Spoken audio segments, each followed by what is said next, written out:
Hey there friends, Foster the Canadian here for Heroes of the Storm Cinema, and today the Blizzard devs did a great Q&A session on Reddit, and I went and I collected some of the highlights, and I was there for the entire Q&A. I picked out what I thought was most important. I left out some of the questions that were just kind of redundant, and I'm going to go through and put them in a video for you guys. So the first question that was asked: how did you decide how and what his trait would affect? Some people are already voicing concerns about him being able to trade freely every 6 seconds with D and Living Bomb. Is this something you guys considered when building his kit? How many times did the internal testers yell, "By fire be purged," when throwing Pyroblasts? Which is a great question, by the way. Blizzard answered with, "We wanted players to be able to make strategic decisions for using Kael's trait depending on the situation. A free Living Bomb is very effective in skirmishes and poking in lane. An empowered Flame Strike is great for team fights. A piercing Gravity Lapse is good for catching enemies behind buildings or minions. I believe the most common internal playtesting meme was actually 'See ya, nerds!' One of our designers loves using the Gravity Throw talent to toss the poor minions in the air. Sometimes that would get mixed into a Pyroblast, and that seemed destined for greatness." Now the question on design philosophy for warriors, and Blizzard responded with, "We really view warriors as excelling at a few things. Initiating fights, high self-sustain, unlike supports who are allied sustain focused, damage that ramps over time, and second best CC in the game supports getting the best CC. As for changes to Diablo and ETC, it actually had little to do with the current meta. Those reworks were done on the design side about 5 months ago. Well, we started 5 months ago and wrapped them about 4 months ago before going to art and sound and QA and etc. Back when they weren't really impactful in the meta. It was quite funny watching Heroes of the Dorm and thinking, well, how about that? They've become the most popular heroes, and our talent revamps for them are in the pipe. Well, this will be interesting. Overall, these changes weren't meant to affect the meta necessarily. They were design driven, not balance driven. That being said, our balance designers currently looked over all the changes very carefully and will be continuing to monitor how it does impact their win rate. Our main goal, however, with these revamps was to fix a lot of the egregious talent pick rates and let these heroes have multiple build options available to them. Hopefully this gives some insight as to the why we did these changes. Now, questioned on the spotlight for Kael'thas and doing something similar for future heroes. Blizzard responded with, "Glad you like it. We've only just started testing the waters with this kind of content. If it works out, we'd like to consider past heroes, but we're mostly focused on our future heroes." So you guys can probably expect more of that from Blizzard in the future. When questioned on changing Gazlow's turrets to target in a cone versus a circle, Blizzard responded with, "Sure." So for Gazlow, this was a chance to fix some of the least picked talents, turret storage for instance, and provide some buffs. I certainly can see how it looks a bit like a mixed bag at first, but what I think is being overlooked is that a lot of changes to the laser. This ability was often underused or neglected, and with the new timing changes, it makes it a much more deadly ability that can be used mid-combat. As for cone versus circle, this was a bit of a cleanup to make the turrets more reliable.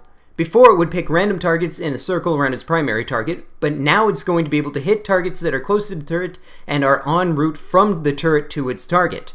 This fixed a few issues for us. For instance, it could randomly give his turrets extra range, which was definitely odd when on the receiving end, and it allowed to hit targets that were in its prior dead zone, in melee range for the turrets. Ultimately, in playtesting, we feel these are buffs overall to Gazlow. It will require a little bit of a new approach when playing Gazlow using his laser mid-combat, but we think this will make him a better hero overall. And of course, the thousands and thousands of games you guys play gives us data to show the otherwise. We'll definitely respond and keep an eye on it. It was later clarified when they stated that the turret storage is one of the least used talents. Yes, it's one of the most picked talents. Sorry, I meant that it's so good, it's crowding out the other ones. We wanted to help those talents out. When questioned on the power of Pyroblast and the potential counters against it, Blizzard responded with, I think the funniest one I've seen was Web Blast. By an Anubarak, allied to Kael'thas. Oops. As for real counters, Tassadar should probably never be targeted by Pyroblast. Ancestral Healing can work well. Any tank with Hardened Shield at least 20. Really, as Kael'thas, there are a few heroes who have momentary invulnerability. You want to be extra careful to not target those heroes with Pyroblast. Divine Shield, I think, will start to see a higher pick rate, leading to more picks on Phoenix, then leading back to more Divine Storms, then leading back to more Pyroblasts, then leading back to more Divine Shields. It will be a fun vicious cycle for Uther and Kael'thas. Actually, what will probably happen is whichever one of them hits 10 first will make the pick that then gets counterpicked. A great question here. Can you give us some examples of the iterations you went through designing Kael'thas' abilities and traits before finally settling on what we have today? And what was it about the previous iterations that made you change direction? Ability ideas that didn't make the cut or functioned quite differently perhaps? Blizzard responded with the trait probably went through the most iteration. Originally we were going to have things like spells being powered automatically depending on how many spheres Kael had. The longer the player waited between the spells, the more powerful the spell would be. But ultimately we ditched automatic activation, power based on the number of spheres, and some of the more complicated ideas that we had for the trait. Phoenix also went through a lot of iterations. A very long time ago, it used to be a basic ability. Throw out a phoenix that would immediately die and become an egg, then use Flame Strike to cook the egg and cause the phoenix to come back. That version was super cool, but had some play pattern problems. Do you use your Flame Strike to deal damage, or to bring your phoenix back for possible damage? Then we tried experimenting with the Phoenix as being a passive heroic much like Gazlo's Robo-Goblin ability. We played around with that version where the Phoenix would follow Kael around and attack enemies, possibly die and return in a fiery rebirth, or directed around. It was interesting, but it didn't really feel too epic to play with. When questioned on removing the huge debuff timers from the UI, Blizzard responded with, "We're trying to integrate all the important debuffs into the nameplate health bar above your hero's head, or through active visual effects on the hero itself. Reason being that it's much more natural to look at where your hero is, rather than the corner of the screen.